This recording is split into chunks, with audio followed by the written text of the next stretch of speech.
Ma sœur a écrit dans le groupe de discussion familiale, aucun plat acheté, que du fait maison. Ce sont les règles. Je suis donc resté chez moi.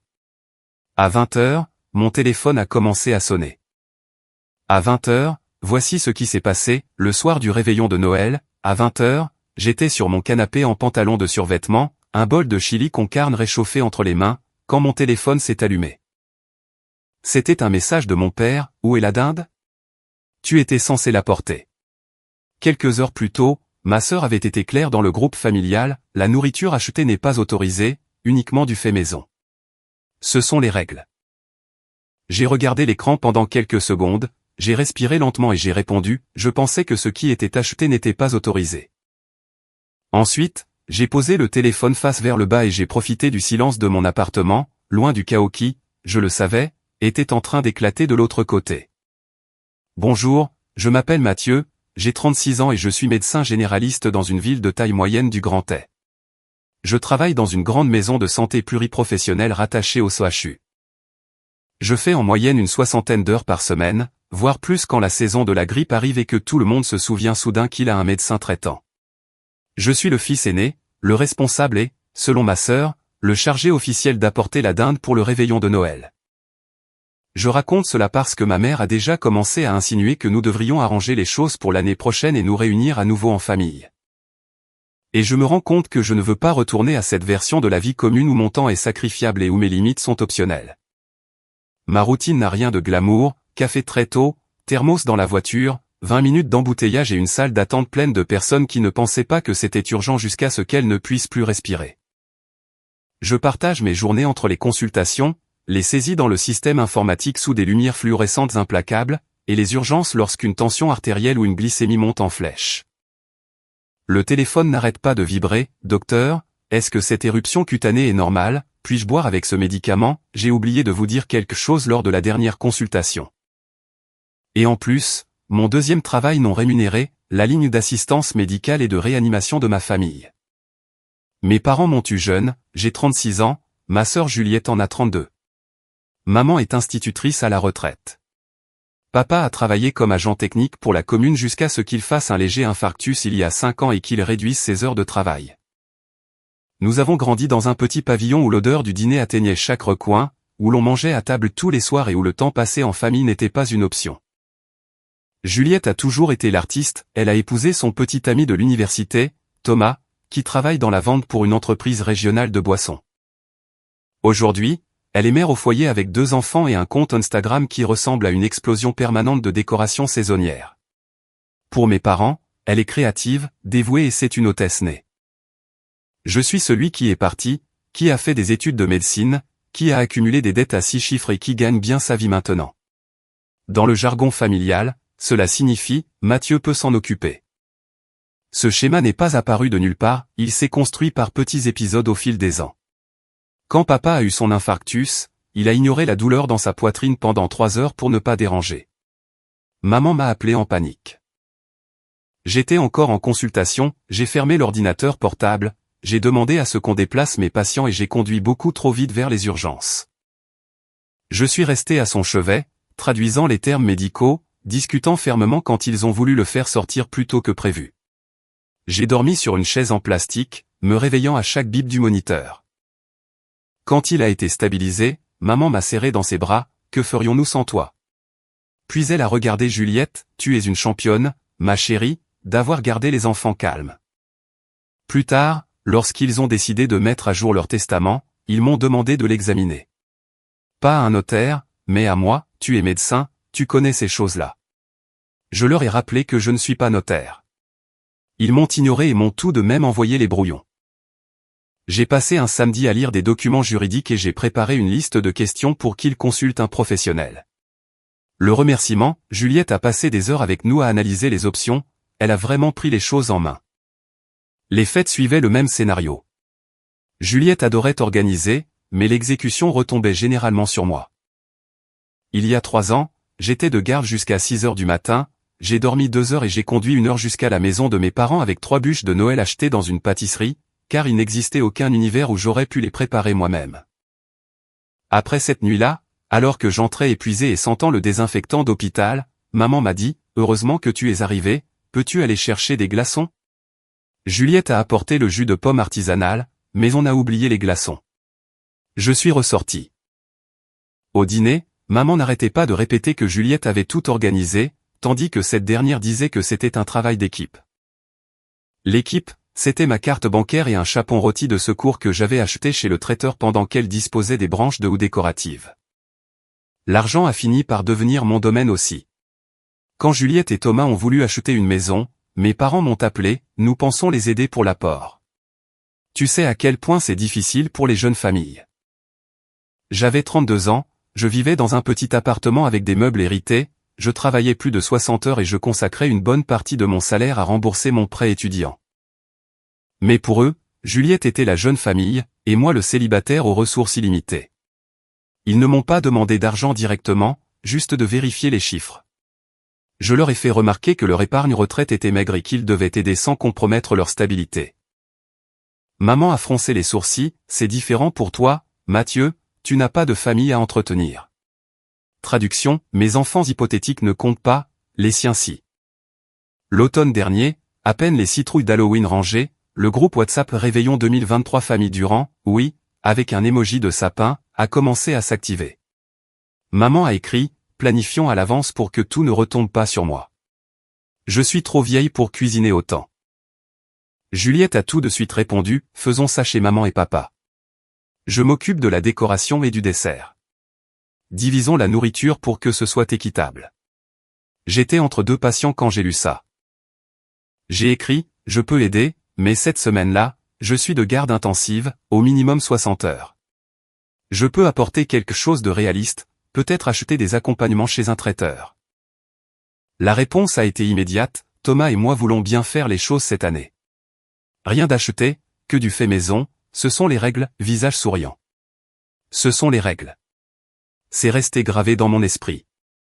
Ce soir-là, après 10 heures de travail et 1 heure supplémentaire à cause d'un accident sur la rocade, j'ai réchauffé des restes et rouvert la discussion. Maman a écrit qu'elle ferait de la purée, un gratin de haricots verts et peut-être des petits pains. Puis elle a demandé, et toi, Mathieu? J'ai répondu que je travaillerais de 7 heures du matin à 19 heures du lundi au mercredi, et que je serais de garde le mercredi soir, que je ne pouvais pas assumer quelque chose qui nécessiterait des heures dans la cuisine. Que je pouvais payer une dinde de haute qualité d'un service de traiteur. C'est de la triche, a écrit Juliette. Nous sommes tous occupés, a ajouté Thomas, c'est juste un repas, c'est la famille. Juste un repas. J'ai pensé à tous les justes qu'on m'avait demandé.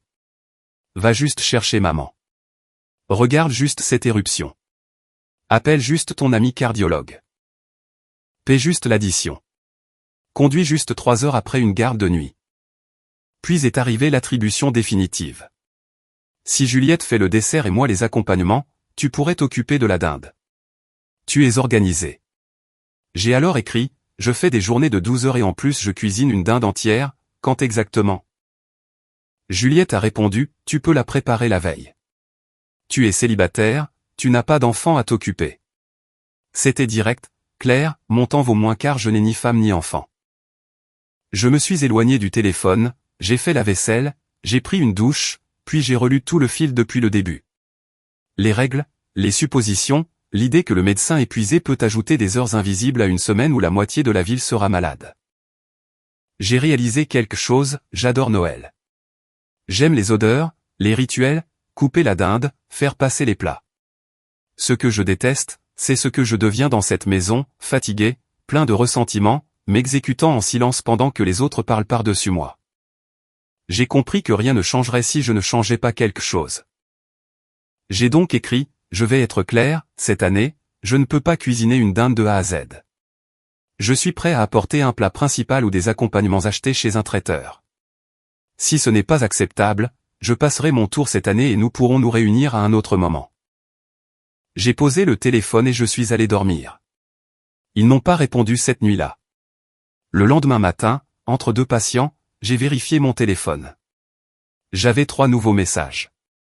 Maman, ne sois pas dramatique, mon chéri, nous voulons juste que ce soit quelque chose de spécial. Juliette, nous devons tous faire quelques sacrifices pour la famille. Maman fera les accompagnements, moi le dessert, c'est à toi de faire la dinde, c'est comme ça que ça a toujours fonctionné. Et puis un autre message, on ne te demande pas la lune, Mathieu. Si tu t'organises à l'avance, ce n'est pas si terrible. J'ai fixé cette phrase, c'est comme ça que ça a toujours fonctionné. C'était justement ça le problème. J'ai répondu calmement, je ne suis pas dramatique.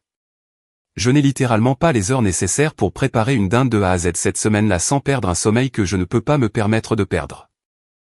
Je leur ai proposé une alternative, payer une dinde de bonne qualité déjà préparée. Ils ont dit non. C'est ma limite, je ne cuisinerai pas de dinde maison. Si c'est indispensable, alors je ne viendrai pas. Juliette a vu le message sans y répondre. Maman a envoyé un pouce en l'air, ce qui dans notre famille signifie, je ne vais pas en discuter. Quelques jours plus tard, maman m'a appelé. Mathieu, a-t-elle dit sans même dire bonjour. En fond, on entendait une émission de radio. Pourquoi es-tu si rigide? Ta sœur organise tout depuis des semaines. Organise quoi, ai-je demandé. Un dîner où elle fixe les règles et où je fais le gros du travail? Ce n'est pas juste. Elle a les enfants, tu sais combien de travail cela implique? Nous te demandons juste une dinde. Ce n'est pas juste une dinde, ai-je répondu en gardant une voix stable, ce sont des heures de course, de préparation, de cuisson, de repos et de transport. Dans une semaine où je suis déjà responsable de la santé de dizaines de personnes. Je vous ai proposé de payer une dinde entièrement préparée, probablement meilleure que celle que je ferais. Vous avez décidé que cela ne convenait pas. Tu fais passer ton travail avant la famille, a-t-elle dit avec ce ton que je connais bien. La famille doit passer en premier. J'ai fait passer la famille en premier quand j'ai dormi sur une chaise d'hôpital pendant l'infarctus de papa, ai-je répondu à voix basse. J'ai fait passer la famille en premier quand j'ai conduit 3 heures sans dormir après une garde pour arriver au réveillon. Mais fixer une limite raisonnable ne signifie pas que j'ai cessé de vous aimer. Cela signifie que je suis humain. Un soupir. Je ne veux pas que les enfants se sentent déçus. Alors ne les déçois pas, ai-je répondu. Cuisine une dinde plus petite, que Juliette la fasse, commandez une pizza. Mais je ne suis pas le méchant pour ne pas faire quelque chose que je ne peux littéralement pas faire en toute sécurité. Nous avons tourné en rond sur le même sujet jusqu'à ce qu'elle dise, bien, j'espère que tu y réfléchiras, et elle a raccroché. J'y ai réfléchi en écoutant des poumons siffler et des cœurs murmurer, en renouvelant des ordonnances pour des patients dont le stress les rendait malades. Et j'ai compris une chose, si je cédais encore une fois, je leur apprendrai que mon nom est négociable s'ils insistent suffisamment. Je suis donc resté ferme. Au cas où, je me suis assuré d'avoir un autre plan. Un collègue du cabinet, Samuel, organise chaque année ce qu'il appelle le Noël des éclopés, pour les collègues qui ne peuvent pas voyager ou qui n'ont pas de famille à proximité. Quand je lui ai raconté ce qui se passait, il a secoué la tête. Mon cousin a fait la même chose pour le Nouvel An, a-t-il dit. Tu viens chez moi sans discuter. La semaine de la fête a été une folie. Le lundi, le cabinet était plein. Le mardi, pareil. Le mercredi, j'étais de garde et j'ai fini par hospitaliser un homme âgé pour une pneumonie, tandis que sa fille s'excusait de gâcher ma fête et que je lui expliquais que c'était littéralement mon travail. Le jeudi après-midi, le 24 décembre, j'ai terminé épuisé, mais étrangement léger. J'ai conduit à travers des quartiers remplis de voitures et de tables dressées, je suis arrivé à mon appartement, j'ai réchauffé un chili au micro-ondes, j'ai mis un pantalon de survêtement et j'ai écrit à Samuel, j'arrive dans 1 heure. Avant de partir, j'ai consulté la discussion de groupe familial. Maman avait envoyé des messages joyeux, joyeux Noël, mes amours, photos du centre de table, photos des enfants de Juliette avec des dessins de Père Noël. Aucune mention de moi. Personne n'a posé de questions sur la dinde. Soit il supposait que j'avais cédé, soit il pensait que l'univers y pourvoirait. À 19 h, le téléphone a sonné. Maman. Je l'ai laissé aller sur la messagerie vocale. J'étais en train d'emballer ce que j'avais promis d'apporter chez Samuel, une bûche pâtissière et un sachet de salade, zéro culpabilité. À 20h03, un message de papa est arrivé, où est la dinde? Tu étais censé l'apporter. J'ai ri, non pas avec méchanceté, mais de ce rire incrédule quand quelqu'un refuse d'accepter la réalité. J'ai répondu, je pensais que ce qui était acheté n'était pas autorisé. Il a répondu aussitôt, nous pensions que tu la préparais. Et, tout le monde est là à attendre, le four est prêt. J'ai écrit, je vous ai dit à plusieurs reprises que je n'allais pas cuisiner de dinde. J'ai proposé d'en acheter une, vous avez refusé. J'ai fait d'autres projets. La bulle de saisie est apparue, a disparu, et réapparue. Puis des appels de maman, de Juliette, de papa à nouveau. J'ai coupé le son, j'ai mis le téléphone dans ma poche et je suis parti. Chez Samuel, nous étions une dizaine de personnes, des infirmières, un kinésithérapeute respiratoire, un pharmacien, des internes. Ça sentait la dinde rôtie et la farce. Un match de football passait en fond sonore sans que personne n'y prête attention. La femme de Samuel m'a mis un verre dans la main. Règle, on ne parle pas de travail pendant 30 minutes. Ensuite, vide ton sac autant que tu veux. Je n'ai pas regardé mon téléphone avant la fin du dessert, alors que la conversation tournait déjà sur des histoires absurdes de patients et des voyages ratés. Il y avait un mur de messages. Maman, je n'arrive pas à croire que tu nous aies fait ça. Nous n'avons pas de plat principal. Tout le monde est déçu, a écrit Juliette. Les enfants pleurent parce qu'il n'y a pas de dinde, tu es content? Tu as gâché la fête pour une question de principe. Papa, ce n'est pas comme ça que nous t'avons élevé. D'autres membres de la famille ont également donné leur avis. Tante Hélène, que se passe-t-il? Ta mère est très bouleversée. Cousin Michel, waouh, c'était extrême. Je suis remonté dans la discussion jusqu'à mes messages, ils étaient là. À plusieurs reprises, je ne cuisinerai pas de dinde maison. Si c'est indispensable, je ne viendrai pas. J'ai fait des captures d'écran. Pas pour les publier, juste pour me rappeler que je n'étais pas fou. Ce soir-là, déjà dans mon appartement silencieux, j'ai appelé papa. Il a répondu à la première sonnerie. Tu crois que tu as prouvé ce que tu voulais, a-t-il dit sans dire bonjour. Je n'essayais de rien prouver, ai-je répondu. Je vous ai dit ce que je pouvais et ne pouvais pas faire. Vous avez décidé de l'ignorer. Tu nous as laissé tomber. Ta mère a été humiliée. Juliette a beaucoup travaillé sur tout le reste. Papa, ai-je dit calmement, qu'est-ce qui vous empêchait d'acheter une dinde hier ou ce matin, ou de la faire vous-même? Silence. Nous pensions que tu ferais comme d'habitude, a-t-il fini par dire. Exactement, c'est bien là le problème. Un soupir. Tu sais que ta mère vit pour ses fêtes. Je sais, et je ne suis pas responsable de toutes les pièces qui font qu'elle fonctionne. J'ai un travail exigeant. J'ai donné une alternative raisonnable. Vous l'avez rejetée. Il n'y a pas eu de dinde parce que vous avez décidé que mon temps et mes limites comptaient moins que l'esthétique de Juliette. Ce n'est pas juste pour ta sœur. Qu'est-ce qui n'est pas juste, ai-je demandé doucement. Qu'on s'attende à ce que je sois chef cuisinier, chauffeur, soutien financier et médecin de garde, et que la moindre limite soit prise comme une attaque personnelle. Je n'en peux plus. Je ne le ferai pas. Après un long silence, il a dit, ta mère a pleuré. J'en suis vraiment désolé, ai-je répondu, mais ces émotions n'effacent pas le fait que vous aviez l'information et que vous avez choisi de ne pas agir. C'est votre responsabilité. Nous avons raccroché avec ce lourd silence que les parents utilisent quand ils pensent donner une leçon. Au cours de la semaine suivante, le discours familial a été que Mathieu nous a abandonnés parce qu'il pense que son travail le rend plus important. Je l'ai su parce que Juliette a publié quelque chose sur Facebook à propos des personnes qui privilégient leur carrière plutôt que de créer des souvenirs avec leurs neveux. Maman a commenté avec un visage triste.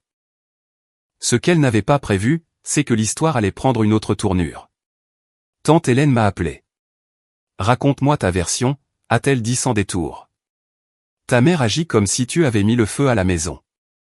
Je lui ai lu toute la discussion et je lui ai envoyé les captures d'écran. Oh, a-t-elle murmuré, oh non. Oui, le fait de faire semblant que tu n'as pas prévenu n'est pas bien, tu as été clair. Et cette histoire de règle avec ta sœur. Elle veut être l'hôtesse sans assumer le travail. Ce n'est pas être une hôtesse, c'est vouloir tout diriger. Je ne lui ai pas demandé d'intervenir, mais dans ma famille, les choses vont vite. Le cousin Michel m'a écrit après avoir vu les preuves, je retire le mot extrême. C'était un désastre. Quand est arrivée la planification de Pâques, la discussion a été étrangement silencieuse. Finalement, maman a écrit, nous ferons un repas simple à la maison. Quiconque veut venir est le bienvenu. Pas de tâches ni de règles compliquées, tout le monde participe. J'ai attendu un jour et j'ai répondu, je travaille le dimanche matin. Je peux passer l'après-midi. J'apporte un dessert de la pâtisserie. Personne n'a contesté. Au Noël suivant, je suis arrivé avec une excellente bûche de mon pâtissier préféré. L'ambiance était délicate. Maman rangeait des tasses, papa parlait de football, Juliette était plus silencieuse, arrangeant des papiers cadeaux et mettant en valeur les pyjamas assortis des enfants. À un moment donné, elle m'a pris à part dans le couloir. « Tu m'as blessé », a-t-elle dit, les bras croisés. Les enfants ne comprenaient pas pourquoi tonton Mathieu n'était pas venu. « Je suis désolé qu'ils aient été déçus », ai-je répondu. « Leur as-tu dit la vérité, que tu avais insisté sur une règle qui m'empêchait de venir ? Je ne pensais pas que ça aiderait. J'ai refusé d'assumer une charge déraisonnable en plus de mon travail. J'ai proposé de payer une dinde. Tu as dit non. C'est ça la vérité. » Elle a levé les yeux au ciel. Toujours aussi littéral. « Je suis médecin », ai-je répondu, être littéral sauve des vies. Elle a soufflé. « Tu aurais pu faire plus d'efforts. »« Je donne déjà beaucoup », ai-je dit. « Je ne vais pas m'immoler par le feu pour garder une fête au chaud.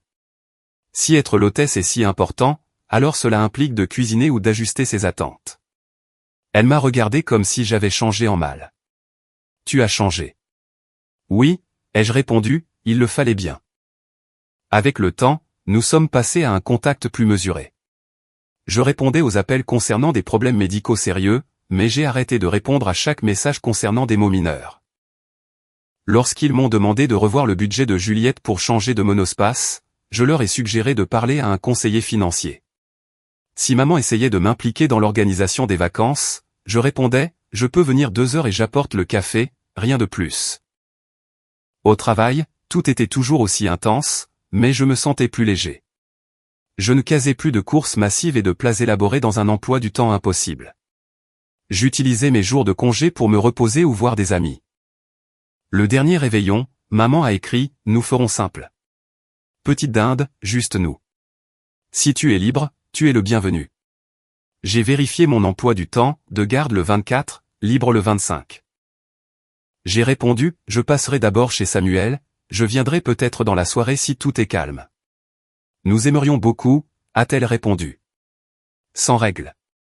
Quand je suis passé chez eux pour 1 heure, il y avait une dinde sur la table, un peu sèche, la sauce un peu grumeleuse. Juliette a avoué qu'elle avait suivi une vidéo YouTube et s'était trompée sur le temps de cuisson. C'est très bien, a dit maman en servant davantage, l'important c'est d'être ensemble. Personne n'a mentionné l'année précédente. Pas directement. Quand maman a voulu me donner la moitié des restes, puisque tu es seul, j'ai souri, juste 1 ou 2 boîtes, s'il te plaît, et ça m'ira très bien sans aucune tâche pour le reste de l'année. Papa a soufflé et a secoué la tête, mais il y avait un petit sourire. Je n'ai pas saboté la fête, je n'ai rien comploté. J'ai dit ce que je pouvais faire, j'ai proposé un compromis et j'ai respecté ma limite lorsqu'ils l'ont rejeté. Ils ont décidé que l'esthétique et les règles valaient plus que la réalité, et la conséquence naturelle a été un espace vide là où il devait y avoir une dinde. Ma vie est maintenant plus paisible d'une manière qui ne semble pas dramatique.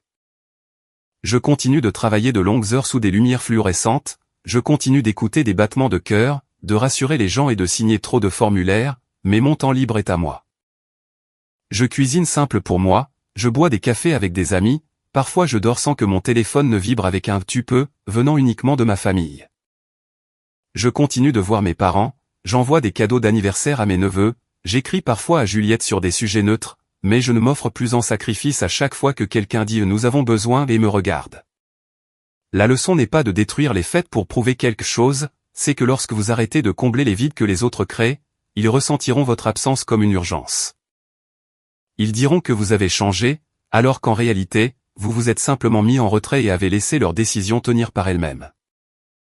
Je n'ai détruit aucune tradition, j'ai juste arrêté de subventionner leur manque d'organisation, et quand le plat principal n'est pas apparu, l'univers a simplement fait les comptes. Commentaire, je crois que cette histoire nous touche tous d'une manière ou d'une autre. Apprendre à poser ses limites n'est pas un acte de rejet, mais de respect envers soi-même. Chacun est responsable de ses propres attentes et des conséquences de ses choix. La vraie gentillesse ne consiste pas à dire oui à tout, mais à être honnête quant à ce que l'on peut offrir. Parfois, choisir sa tranquillité d'esprit est le plus beau cadeau que l'on puisse se faire. On peut aimer profondément sa famille tout en protégeant son propre équilibre.